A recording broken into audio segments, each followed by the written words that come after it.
제3장. 겨울이었다. 올리브산의 냉기는 잔혹했다. 키드론 계곡의 좁은 골짜기를 지나 저 멀리 예루살렘으로부터 풍겨온 향냄새와 재물 태우는 냄새가 산 위의 소나무 수지 냄새와 섞여서 코를 찌르고 있었다. 베파게 마을에서 조금 떨어진 언덕 위에는 파미라의 대상인 파트로스 카라반의 거대한 행렬이 멈춰 있었다. 늦은 시간이어서 파트로스가 아끼는 종마조차 피스타치오 숲에서 풀뜯기를 멈추고 월계수 밑으로 모여들었다. 쥐 죽은 듯 고요한 긴 천막의 행렬 저편에 서 있는 네 그루의 올리브 고목에는 굵은 밧줄이 둘러쳐 있었다. 그것은 서로의 몸에서 온기를 느끼기 위해 옹기종기 모여든 낙타와 나귀들을 가둬놓는 우리였다.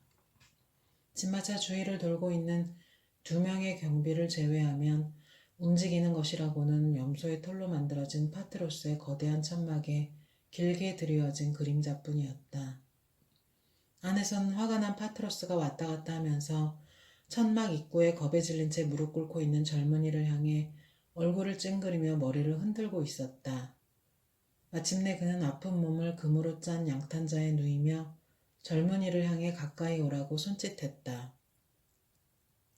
하피드, 자네는 항상 나를 위해 열심히 일해왔지. 그런데 자네의 이상한 요청에 나는 매우 당황스럽네. 자네의 일이 만족스럽지 못한가? 젊은이의 눈은 양탄자에 고정되었다. 아니요, 주인님. 그럼 우리 카라반의 규모가 커져서 자네가 다루어야 할 낙타와 나귀의 수가 너무 많아진 것인가? 아닙니다, 주인님. 그렇다면 자네의 요청을 다시 말해보게나. 그 요청 뒤에 숨어있는 이유까지 포함해서. 저는 단지 낙타지기보다는 주인님의 상품을 파는 상인이 되고 싶습니다. 저는 집마차에 주인님의 물건을 가득 싣고 출발하여 돌아올 때는 주인님과 또한 그들 자신을 위해 금을 가지고 돌아오는 하다드, 시몬, 갈렙과 같은 상인이 되고 싶습니다. 저는 삶에 있어 저의 지위를 올리고 싶습니다. 낙타지기로서의 저는 아무것도 아닙니다. 그러나 주인님을 위한 상인이라면 부와 성공을 얻을 수 있을 것 같습니다. 자네가 그것을 어떻게 하는가? 가난으로부터 벗어나 대단한 재산을 모을 수 있는 기회를 얻을 수 있는 직업으로 상인보다 더 좋은 것은 없다고 주인님이 여러 번 말씀하시지 않았습니까? 파트로스는 고개를 끄덕이고는 질문을 던졌다. 자네가 정말로 하다드나 다른 상인들처럼 해낼 수 있다고 생각하는가? 하피드는 파트로스를 의식적으로 쳐다보며 대답했다. 저는 갈렙이 물건을 많이 팔지 못한 이유를 운이 없는 것으로 돌릴 때 주인님께서 누구든지 장사의 원리를 배우고 적용한다면 짧은 시간 내에 많은 물건을 팔 수 있다고 말씀하시는 것을 여러 번 들었습니다. 만일 모두가 바보라고 부르는 갈렙조차 그 원리들을 배울 수 있다면 저라고 왜 못하겠습니까? 그래, 만일 자네가 그 원리를 터득한다면 자네의 인생에 있어 목표는 무엇이 될까? 하피드는 주저하다가 말했다. 주인님이 대상인이라는 것은 누구나 알고 있습니다. 이 세상에 주인님이 세운 것만큼 큰 상업 왕국은 존재하지 않습니다. 그러나 저의 야망은 주인님보다 더 큰 상인, 더 큰 부자가 되어 전 세계에서 가장 위대한 상인이 되는 것입니다. 파트로스는 뒤로 기대어 젊은이의 거무스름한 얼굴을 찬찬히 뜯어보았다. 그의 옷은 낙타 냄새를 풍기고 있었으나 그의 언행에서는 조금도 비굴한 점을 찾아볼 수 없었다. 그러면 자네는 그 많은 재산과 그에 수반되는 엄청난 권력을 어디에 쓰겠는가? 저는 주인님처럼 할 것입니다. 저희 가족들에게 세상에서 가장 좋은 물건을 제공하고 나머지는 가난한 사람들에게 나누어 주겠습니다. 파트로스는 머리를 가로저었다. 이 사람아, 삶의 목표가 재물이 되어서는 안 되네. 자네의 말은 거창하나 그것은 단지 말일 뿐이야.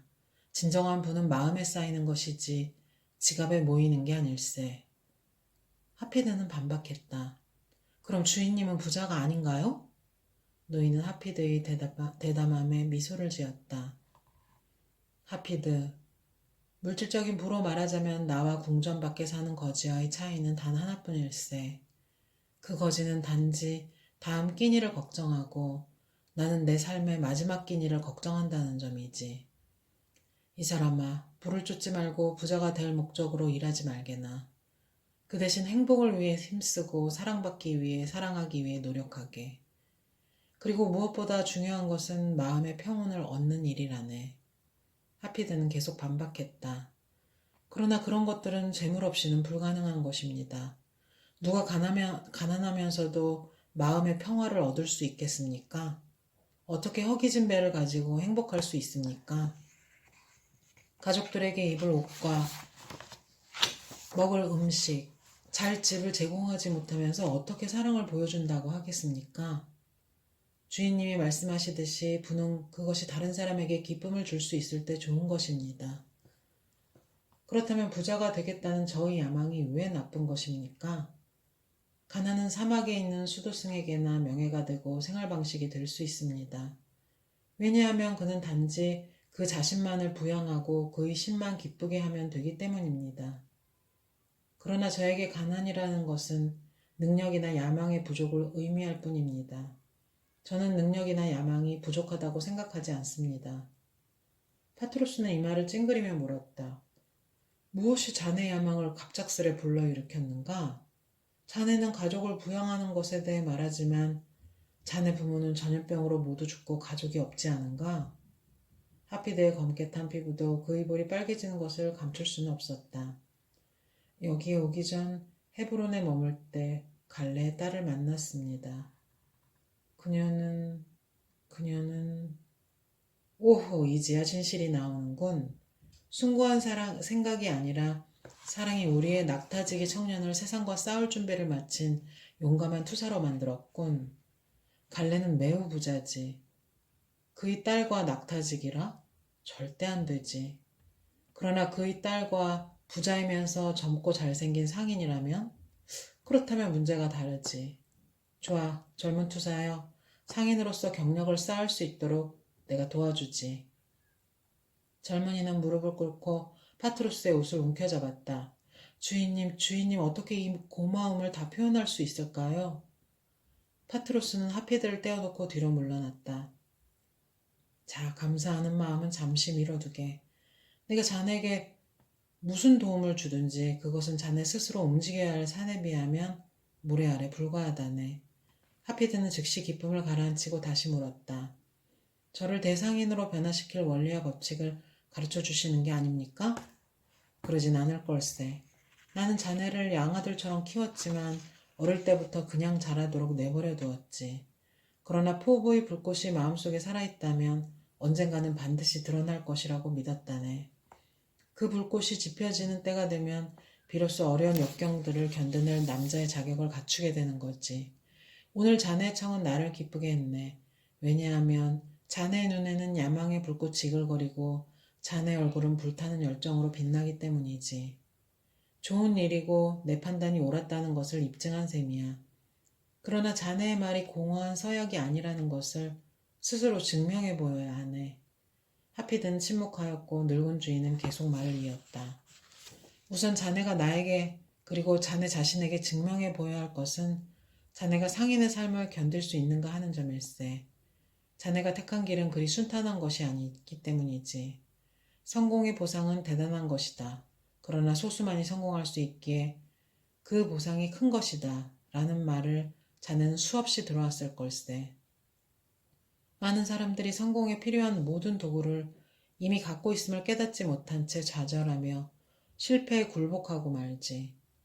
각 장애물이 친구이며 자기 편임에도 불구하고 사람들은 장애물을 두려움과 의심으로 대하고 적으로 생각한다네. 장애물은 다른 직업에서도 마찬가지겠지만 특히 세일즈에 있어서는 성공의 필수 조건이지. 왜냐하면 성공은 수없이 많은 투쟁과 패배 후에 오는 것이기 때문이야. 각각의 투쟁과 패배는 자네의 기술을 예리하게 다듬고 자네의 용기와 인내, 능력, 나아가 자네의 신념을 강건하게 해줄 것이네. 그렇게 되면 각 장애물은 자네가 더 이상 상인이 될 수 있도록 해주는 동지가 되는 셈이지. 아니면 아예 포기하도록 하는 동지이거나 매번 좌절을 겪을 때마다 앞으로 나갈 수 있는 기회를 얻는 것이라네. 좌절을 회피하면 장래를 포기하는 것과 다름없어. 하피드는 고개를 끄덕이며 말을 하려고 했다. 그러나 파트로스가 손을 들어 막고는 계속 말했다. 게다가 자네는 세상에서 가장 외로운 직업을 택한 것이네. 저 업신여김을 당하는 쉐리들도 해가 지면 집으로 돌아가고 로마의 군인도 집이라 부르는 막사가 있지. 하지만 자네는 친구나 사랑하는 사람들과 떨어져 지는 해를 홀로 바라보아야 하네. 어둠 속에서 낯선 집을 지나거나 친구들이 호롱불 밑에 모여 앉아 단란하게 저녁 식사하는 모습을 보는 것보다 더한 외로움은 없지. 자네가 시험을 받을 때는 바로 이런 외로움의 순간이야. 이런 시험을 어떻게 극복하느냐가 자네의 경력에 커다란 영향을 미치게 되네. 자네가 낙타만 데리고 노상에 있게 될 때는 낯설고 섬뜩한 느낌을 받게 되지. 그래서 상인으로서의 목표가 가치는 잊어버리고 아이처럼 안전과 사랑을 갈구하게 되지. 훌륭한 상술과 가능성을 가졌다고 생각되던 사람이 도중에 낙오하는 경우는 얼마든지 있다네. 게다가 아무것도 팔지 못했을 때 자네를 위로해 주거나 기분을 전환시켜 줄 사람은 아무도 없어. 단지 자네 지갑에서 돈을 뺏을 궁리만 하는 사람들이 있을 뿐이라네. 주인님의 말씀을 명심하겠습니다. 자, 시작하지. 이제 더 이상의 조언은 필요 없어. 자넨 지금 덜 익은 퍼런 배처럼 내 앞에 서 있다네. 그 배가 달게 익을 때까지는 배라고 부를 수도 없지. 마찬가지로 자네는 지식과 경험을 충분히 쌓을 때까지 상인이라 불릴 수 없네. 그럼 어떻게 시작하면 되겠습니까? 아침이 되면 실비오에게 부탁하겠네. 그는 자네 몫으로 이음새가 없는 가장 좋은 옷을 내어줄 걸세. 그 옷은 염소의 털로 짠 것이라 폭우에도 견딜 수 있고 꼭두선이 뿌리로 붉게 염색되어 그 색깔이 오랫동안 유지될 것이네. 옷단 안쪽에 수놓은 작은 별이 세상에서 가장 좋은 옷을 만드는 톨라라는 생산조합의 상표이지.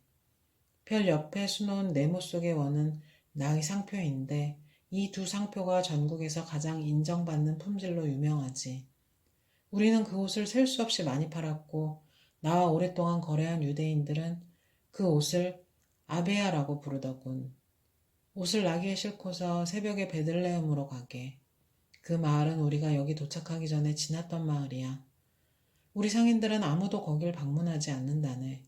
마을 사람들이 워낙 가난해서 거기서 물건을 파는 것은 시간 낭비라고 생각하기 때문이지. 그러나 수년 전 나는 그 마을에서 양치기들에게 수백 벌의 옷을 팔았다네. 자네가 가져간 옷을 팔 때까지 베들레헴에 머물도록 하게. 하피드는 흥분을 감추지 못한 채 고개를 끄덕였다. 그 옷을 얼마에 팔아야 하죠? 내 장부에다 자네 이름으로 은화 1데나리온을 적어 놓을 걸세. 자네가 돌아오면 나에게 1데나리온을 갚아야 하네. 그러니 그 이상의 값을 받으면 되겠지. 옷의 가격은 자네 스스로 결정하도록 하게나. 마을이 남쪽 입구에 있는 시장에 가봐도 좋고 아니면 마을의 집들을 방문해도 좋을 거야. 그 마을에 적어도 1000명은 살고 있을 테니 거기서 옷 한 벌 파는 건 가능하지 않겠는가? 그렇게 생각하지 않는가? 하피드는 다시 고개를 끄덕였다. 그의 마음은 벌써 베들레헴으로 향하고 있었다. 파트로스는 젊은이 어깨를 부드럽게 감쌌다. 자네가 돌아올 때까지 자네의 자리를 다른 사람으로 채우진 않을 걸세. 자네가 장사에 소질이 없다는 걸 알게 되더라도 나는 이해할 것이니 자네 자신을 비하하거나 나쁘게 생각하지 말게. 노력했는데도 실패하는 것에 대해 부끄러워하지 말게. 실패해보지 않았다는 것은 노력해보지도 않았다는 말과 같으니까. 자네가 돌아오면 난 자네가 경험한 것들에 대해 자세히 물어볼 것이네. 그러고 나서 자네의 기막힌 꿈을 실현할 수 있도록 어떻게 도울 것인지 결정하겠네. 하피드는 허리를 굽혀 인사하고 몸을 일으켰다. 그러나 노인의 말은 끝나지 않았다. 하피드, 새로운 삶을 시작함과 동시에 꼭 기억해야 할 교훈이 있네. 이 말을 항상 마음에 새기면 야망을 가진 모든 사람이 그러했듯이 분명히 부딪히게 될 불가능해 보이는 장애물을 극복할 수 있을 것이네. 하피드가 말했다. 그 교훈이 무엇입니까? 성공하겠다는 의지가 충만하다면 실패가 결코 자네를 굴복시킬 수 없다는 것이지. 파트로스는 젊은이에게 다가갔다. 나의 말을 완전히 이해했는가? 예, 주인님. 그럼 한번 되뇌어 보게. 성공하겠다는 의지가 충만하다면 실패가 결코 나를 굴복시킬 수 없다.